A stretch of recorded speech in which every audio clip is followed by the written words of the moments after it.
श्रीराज नायर जी, इस तरह के बयान को आप किस तरह से देखते हैं? आखिर नीतीश राणे जो कि सरकार के मंत्री भी हैं, वो ये बयान क्यों दे रहे हैं? देखिए, नीतीश राणे जी ने क्या गलत कहा? नीतीश राणे जी ने वही जवाब दिया है जो मौलाना नौमानी वगैरह आके महाराष्ट्र में 17 सूत्री मांग के साथ चुनाव लड़ करके और जिस प्रकार की तुष्टीकरण की राजनीति करने वाले पार्टियां ने उनको सर पर उठा के रखा था, जिस प्रकार से वोट जिहाद के बाद यूपी से लेकर महाराष्ट्र तक चली, तो उसमें नीतीश राणे ने गलत क्या कहा? हिंदुओं का पोलराइजेशन हुआ। जिस प्रकार से संपूर्ण हिंदू समाज ने एक होकर के भारतीय जनता पार्टी को जीत दिलाई, चुनाव जीतने के लिए इस तरह से बयानबाजी की जाए, ये बात समझ में आती है। लेकिन जब आप सरकार के मंत्री हो चुके हैं, तब एक समुदाय के खिलाफ इस तरह की बयानबाजी करना, ये दोनों चीजें एक नहीं हो सकती। और मौलाना नौमानी का आपने जिक्र किया है, उन्होंने फतवा जरूर दिया था, लेकिन वो किसी संवैधानिक पद पर नहीं बैठे हुए हैं, वो मंत्री नहीं है। देखिए, चुनाव देश में कहीं ना कहीं किसी न किसी राज्य में चल ही रहा होता है। अब दिल्ली में भी चुनाव है, हम सब जानते हैं। ईवीएम एकदम सच्ची, ईवीएम के बारे में जिस प्रकार से संदेह, जब चुनाव हार जाते हैं तो ईवीएम पर ठीकरा फोड़ना, और चुनाव जीत जाते हैं तो चुपचाप रहते हैं। लोकसभा के चुनाव में महाराष्ट्र में इतनी बंपर जीत विपक्ष को मिली, तब ईवीएम बहुत अच्छा था। दिल्ली में केवल 3 सीट भारतीय जनता पार्टी को मिली थी और बाकी सारी सीटें आपको मिली थी, तब ईवीएम अच्छा था। लेकिन जब लोकसभा हार जाएंगे तो ईवीएम खराब है। तो इस प्रकार से जो दोहरा मापदंड है, इससे लोग तंग आ चुके हैं। ठीक है, इससे लोग तंग आ चुके हैं, इसलिए उन्होंने बोला ईवीएम के बारे में। अपने दर्शकों को सुना देते हैं जिसमें उन्होंने कहा है, सुनाते हैं आपको।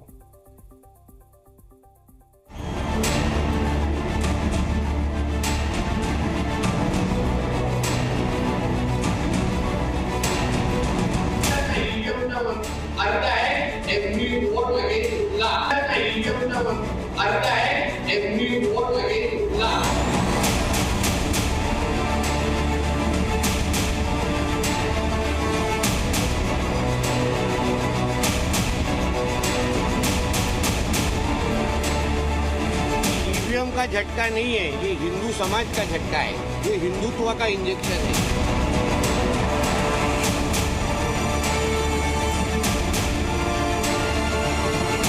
बंदरगाह मंत्री है तो उससे पहली चीजों पे बंदरी टिक्की वाली बात कर रहे हैं ये लोग।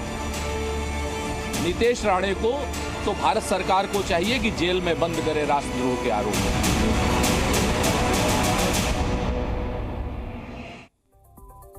तो सुना आपने किस तरह से आक्रामक बयानबाजी कर रहे हैं और ईवीएम का अलग ही मतलब बनाया। दानिश कुरैशी राजनीतिक विश्लेषक हमारे साथ हैं। दानिश जी, इस पूरे बयान को लेकर क्या कहेंगे?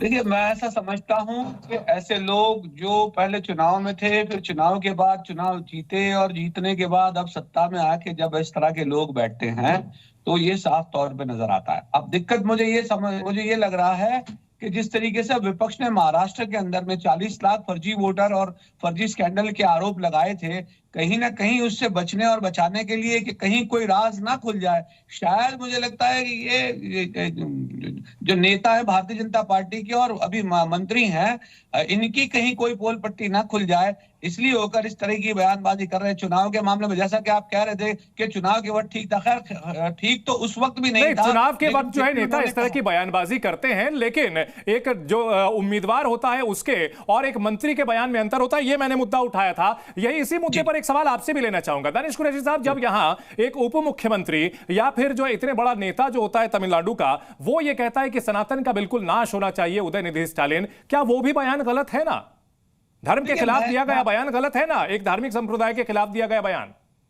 बिल्कुल, हमने दसियों बार इस बात का खंडन किया है और नेता जो है बैरिस्टर असदुद्दीन ओवैसी साहब ने भी उस वक्त भी इसका खंडन किया था कि ये गलत बात है, किसी की आस्था पर इस तरह का सवाल नहीं करना चाहिए, किसी को भी नहीं करना चाहिए। आप कितनी आस्था है, और आप अगर पूछ रहे हैं मुझसे तो मैं भी कह रहा हूं, हमने 10 बार ये कह चुके, हमारा वाद विवाद व्यक्तिगत विरोध नीतीश राणे से हो सकता है, नीतीश राणे की नीतियों से हो सकता है, लेकिन किसी के भी व्यक्तिगत मजहब पे कभी हम न। नायर साहब जवाब दीजिए, नायर साहब जवाब दीजिए। देखिए, जवाब तो मेरा यही है कि ये जब ईवीएम की बात आई, जब चुनाव आया, चुनाव के नतीजे अगर विपक्ष के पक्ष में गए और विशेषकर जो पार्टियां तुष्टीकरण की राजनीति कर रही थी। नहीं, मैं ये कह रहा हूं कि एक धर्म के खिलाफ इस तरह से कोई राजनीतिक पार्टी का मंत्री जो है, सरकार का मंत्री इस तरह का बयान करे, क्या ये सही है? बिल्कुल बिल्कुल गलत है। अभी तो आपने देखा स्टालिन साहब ने राष्ट्रगान तब के बारे में उन्होंने विरोध किया था कि असेंबली में राष्ट्रगान नहीं होना चाहिए। तो ये जो स्टालिन सरकार है और उनके मंत्रिमंडल में चाहे उनके बेटे हो राजा हो, इन्होंने इतना जहर उगला है हिंदू समाज के विरोध में, केवल और केवल तुष्टीकरण की राजनीति में मुलविस होने के लिए और मुस्लिम वोटों के लिए। ये तो पूरी तरह से तुष्टीकरण की राजनीति का विरोध महेश चव्हाण जी इस तरह से आक्रामक बयानबाजी से होगा।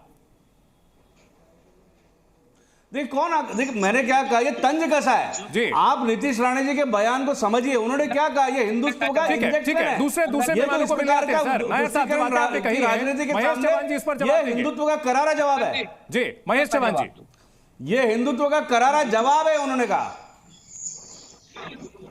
देखिए, सबसे पहली बात तो मैं ये कहना चाहूंगा कि जब आप मंत्री पद का स्वीकार करते हो तब आप ये शपथ लेते हो कि देश की एकता और अखंडता बनाए रखने के लिए पूरे प्रयास करेंगे, और जब मंत्री बनते हो तब तुष्टीकरण, धार्मिक तुष्टीकरण के आधार पे ऐसे बयान देते हो, ये गलत है। तो उन्हें मंत्री पद पे रहने का कुछ भी अधिकार नहीं है, पहली बात। और दूसरी बात, क्या नीतीश राणे जी और भाजपा ये कहना चाह रही है कि उन्हें जो वोट्स मिलते हैं वो वोट्स उन्हें नरेंद्र मोदी जी के नाम पर नहीं मिलते, उनके चेहरे पर नहीं मिलते, उन्होंने जो विकास काम किए उस काम पर नहीं मिलते? क्या हिंदू सिर्फ मुसलमान मुल्लाओं के खिलाफ वोट करता है?